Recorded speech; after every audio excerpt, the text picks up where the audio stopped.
प्यारे विद्यार्थियों नमस्कार। स्वागत है आप सभी का आपके अपने चैनल गोल्डन पाठशाला में। दोस्तों, राष्ट्रीय आय योग्यता आधारित छात्रवृत्ति परीक्षा 2025 के लिए आज की वीडियो में सामाजिक विज्ञान का प्रैक्टिस सेट सॉल्व करेंगे। आप सभी लोग वीडियो को लास्ट तक जरूर देखिएगा। प्यारे बच्चों, इस प्रैक्टिस सेट में लिए गए सभी प्रश्न आपकी परीक्षा की दृष्टि से काफ़ी महत्वपूर्ण है। एक बार वीडियो को अपने दोस्तों के साथ शेयर कर दीजिए। आइए शुरू करते हैं। और पहला क्वेश्चन 126 नंबर दिया गया है, किस काल को भारत का स्वर्ण काल कहा जाता है? ऑप्शन आपके पास दिए गए हैं, कुषाण काल, मुगल काल, गुप्त काल या मौर्य काल। तो आप सभी लोग आंसर जो है अपने मन में सोच लीजिएगा। लास्ट में आप सभी को बताना है कितने क्वेश्चन आपके सही हुए हैं। तो इसका बच्चों सही उत्तर हो जाएगा ऑप्शन नंबर 3, गुप्त काल को भारत का स्वर्ण युग कहा जाता है। Option number 3 is the right answer. 127 number प्रश्न कहता है, कालिदास की रचना नहीं है मृच्छकटिकम, कुमार संभव, रघुवंशम, अभिज्ञान शाकुंतलम। तो इसका बच्चों सही आंसर क्या हो जाएगा? कालिदास की रचना बच्चों मृच्छकटिकम नहीं है। बाकी जो 3 रचनाएं आपकी दी गई हैं, कुमार संभव, रघुवंशम, अभिज्ञान शाकुंतलम, ये सभी आपकी कालिदास की रचनाएं हैं। मृच्छकटिकम बच्चों शूद्रक की रचना है। ये राजा शूद्रक हुए जिन्होंने मृच्छकटिकम लिखा था। तो इसको भी ध्यान रखिएगा। 128 नंबर क्वेश्चन है, किस गुप्त शासक ने विक्रमादित्य की उपाधि धारण की? चंद्रगुप्त प्रथम, चंद्रगुप्त द्वितीय, समुद्रगुप्त या कुमारगुप्त? तो विक्रमादित्य की उपाधि धारण करने वाले थे चंद्रगुप्त द्वितीय। ऑप्शन नंबर इसका सेकंड सही जवाब है।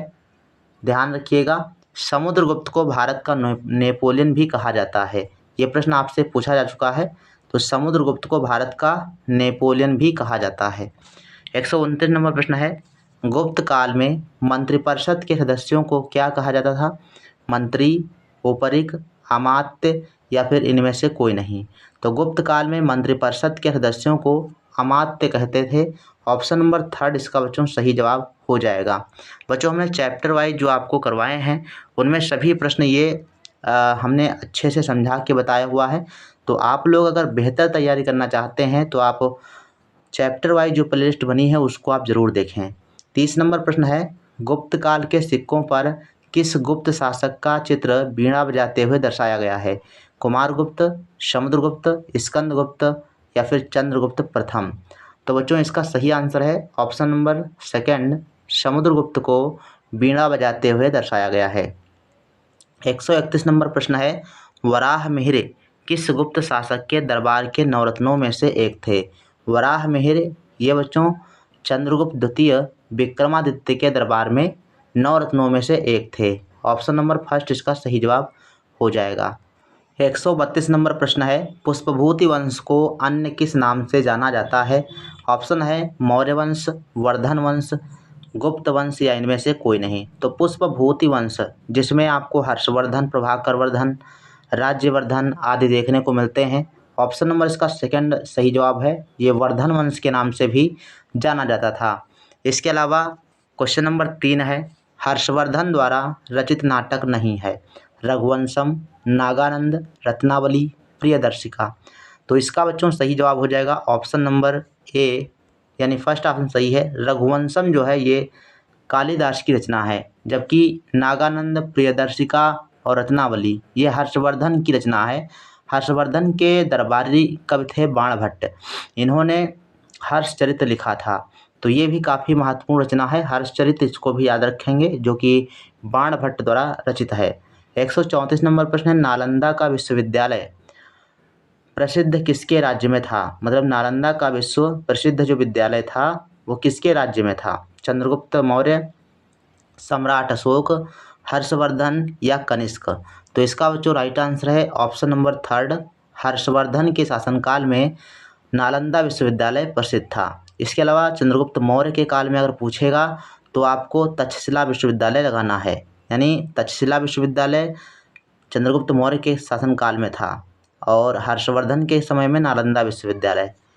135 नंबर प्रश्न है, प्रसिद्ध रचनाकार राजशेखर प्रतिहार वंश के किस शासक के दरबार में थे? महेंद्रपाल, नागभट्ट प्रथम, वत्सराज और मिहिर भोज? तो इसका राइट आंसर है option number first, Mahendrapal.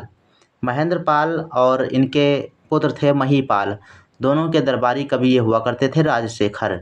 136 number प्रश्न है, गढ़वाल वंश की राजधानी कहाँ थी? उज्जैन, कन्नौज, थानेश्वर या दिल्ली? तो गहलवाड़ वंश की जो राजधानी थी वो कन्नौज हुआ करती थी। ऑप्शन नंबर इसका सेकंड सही जवाब हो जाएगा।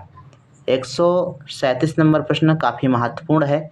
कोणार्क का सूर्य मंदिर का निर्माण कराने वाला नरसिम्ह प्रथम किस वंश का शासक था?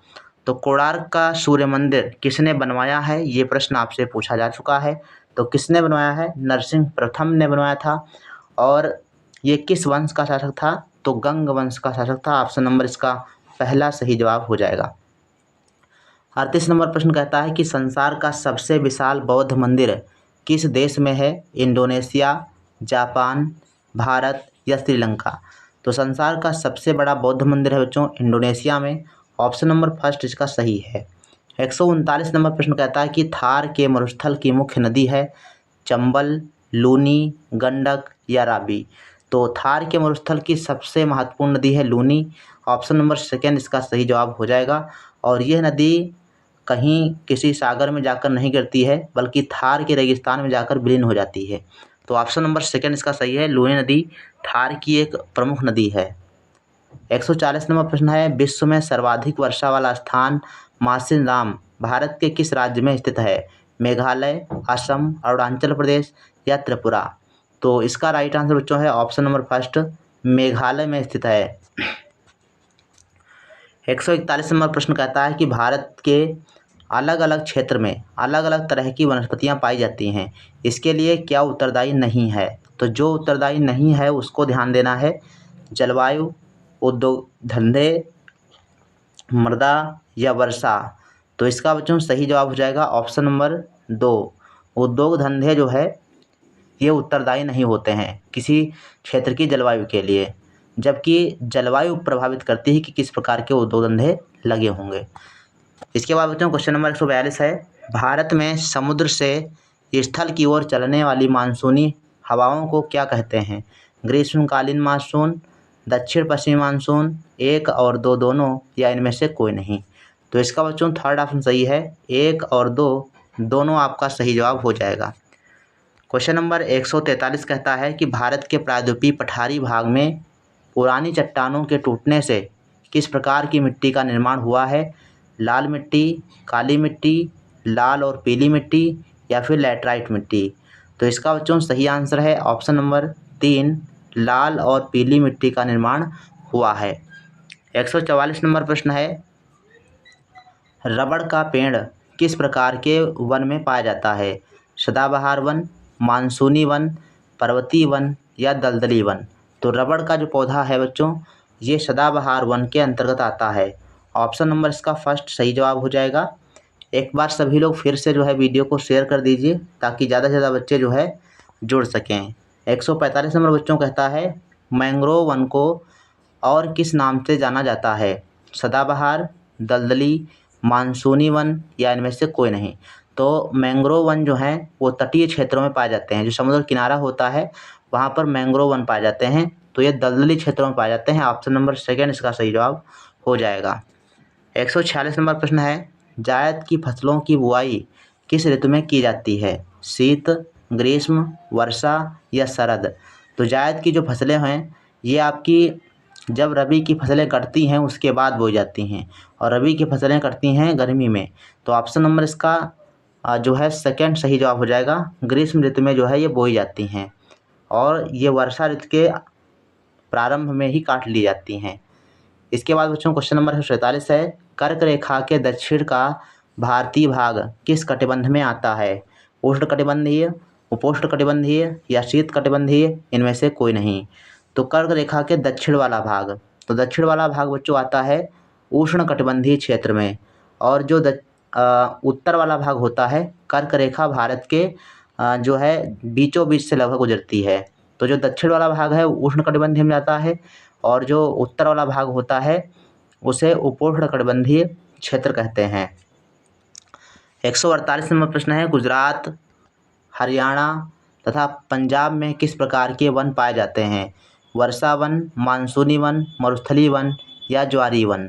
तो गुजरात, हरियाणा, पंजाब, राजस्थान, इन सभी इलाकों में देखा जाए तो मरुस्थलीय वन पाए जाते हैं। ऑप्शन नंबर थर्ड इसका सही जवाब हो जाएगा।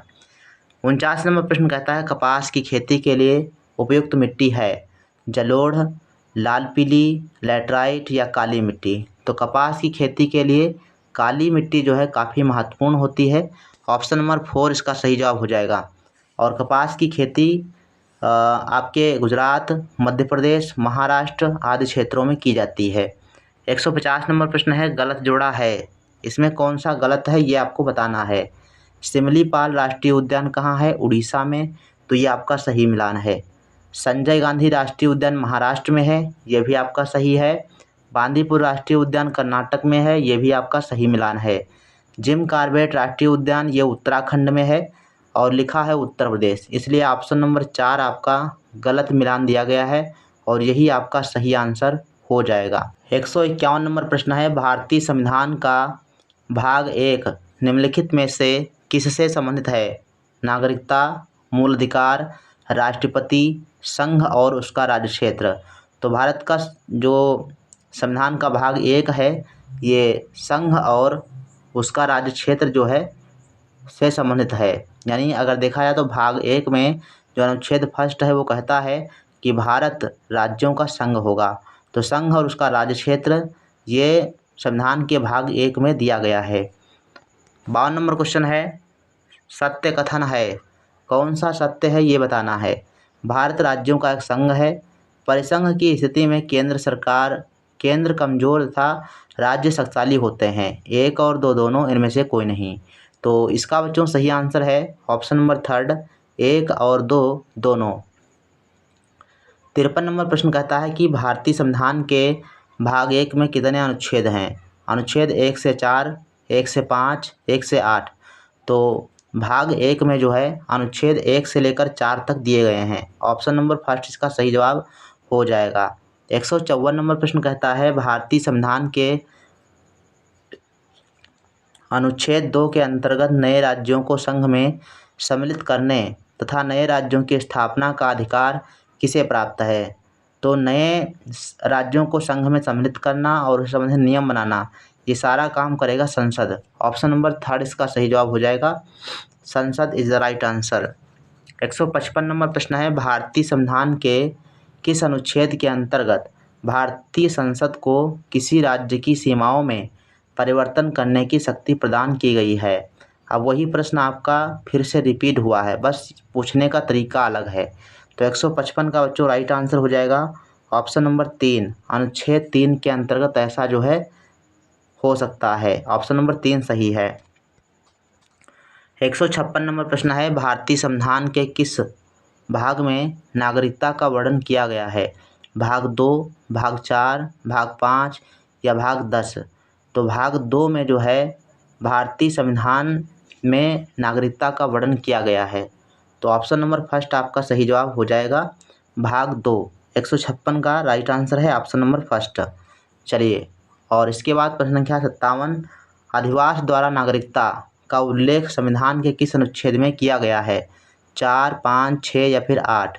अधिवास द्वारा नागरिकता का उल्लेख जो है अनुच्छेद 5 में दिया गया है। ऑप्शन नंबर सेकंड इसका सही जवाब हो जाएगा। तो 57 का राइट आंसर है ऑप्शन नंबर 2।